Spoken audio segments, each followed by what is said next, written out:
In this lesson, we're going to plan our site design by creating a mock-up of our page layout in Photoshop using the theme as our starting point. So what I've done is I've created a background image for the website. This is a photo of the skate park. I'm going to go back into Firefox and take a look at the site as it is now. So this uses just the 2012 template, and we can see what it's doing. It's got a 960 pixel wide layout that then gives you a background image, and you can put a background image in there. What I'm going to do is take a look at my responsive design view. We can see that when we are at a narrow position below 600 pixels, we get the menu toggle and the site fills up the space. Once we get above 600, you get the menu, and once you get above 960, you get a little bit of the background at the top and on the left and right. What we're going to do is we're going to make the site a little narrower. We're going to make it 800 pixels wide. So I'm going to take this and I'm going to do Command Control Shift 4 on my Mac, and I get the cursor, and I'm going to draw a rectangle around here to do a screen grab that copies it to my pasteboard. I'm going to go back into my photo and I'm going to drop it right in there. I'm going to get rid of this little rim here. I always like, when I do my screen grabs, I always like to get a little extra on this outside rather than getting it too small. Now in this photo, I've already given my guides. So I have a guide of 1200 pixels wide. That's the maximum. I'm going to do this image at 1200 by 600. I drop my layout in there and I can see essentially what it's going to look like if the entire background of the layout area, the content area, is white. And I can see that I can just see a couple ramps on the left and right, which really isn't that great. So I'm going to make this, I want to give this a 50% transparency so I can see what's happening in this background. And I'm going to take this ramp and move it up. I've already separated the cityscape from the ramp so that I can have a little bit of flexibility. I can get rid of that fence, and I can move this up so that the ramp goes right up to the top edge of the background. And you can see that the edge of this ramp goes right to where that home subtitle is. So I can see that Castle Point Skate Park appears in the sky, and then my navigation bar is sort of lost in the cityscape.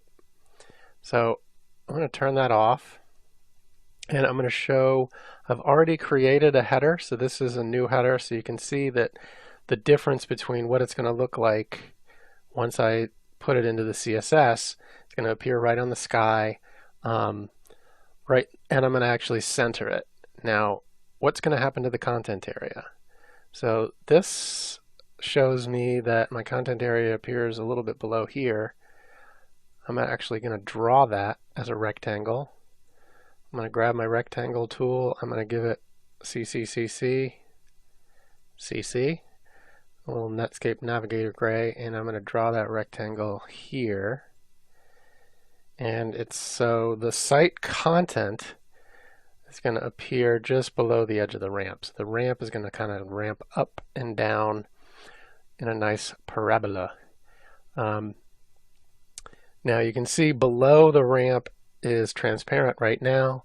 I've already made a gradient blend, so that gradient blend is going to appear behind. So what's going to happen when you have the content area is going to go basically as you scroll down, it's going to fade to that color.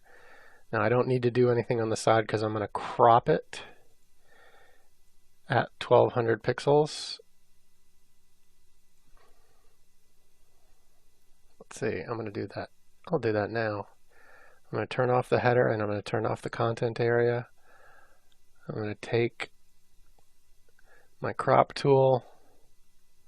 I'm going to go down to maybe 1200 by 600 just about. I hit return, and I'm going to save for web and devices.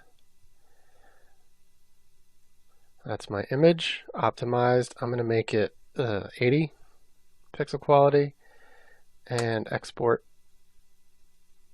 I'm going to hit return, and it's going to basically, I'm going to say BG ramp, and this is going to be 1200.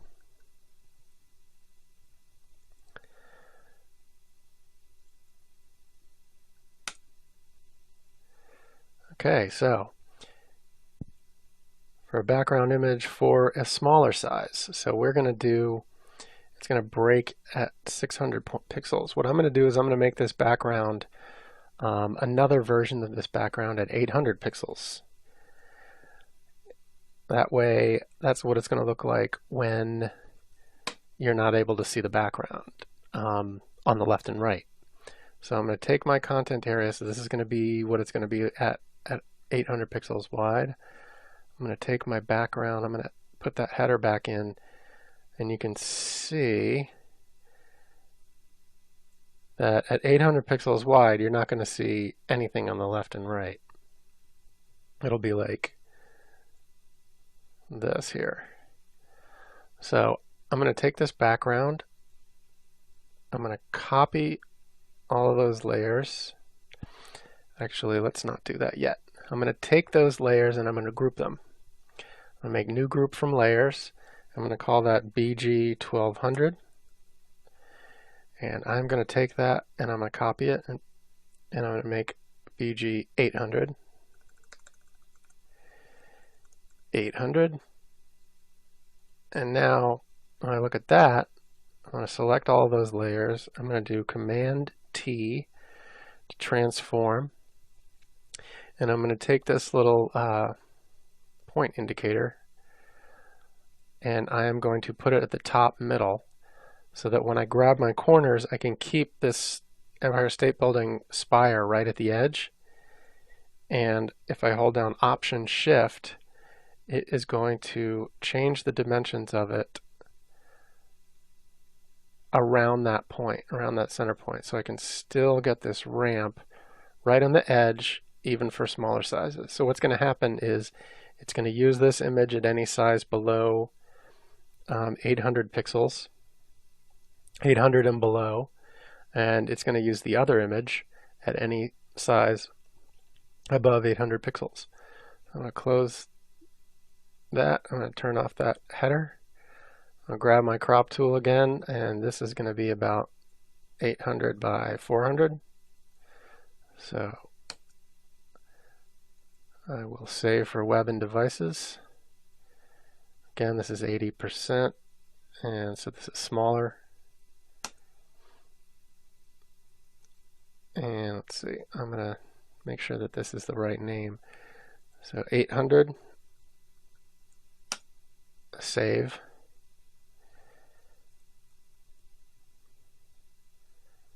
Go back and take a look at, let's see.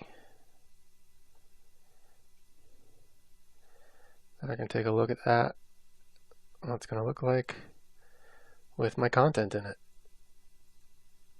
Good, so we've got a nice background image and we're able to preview a little bit about how it's going to look with a smaller device.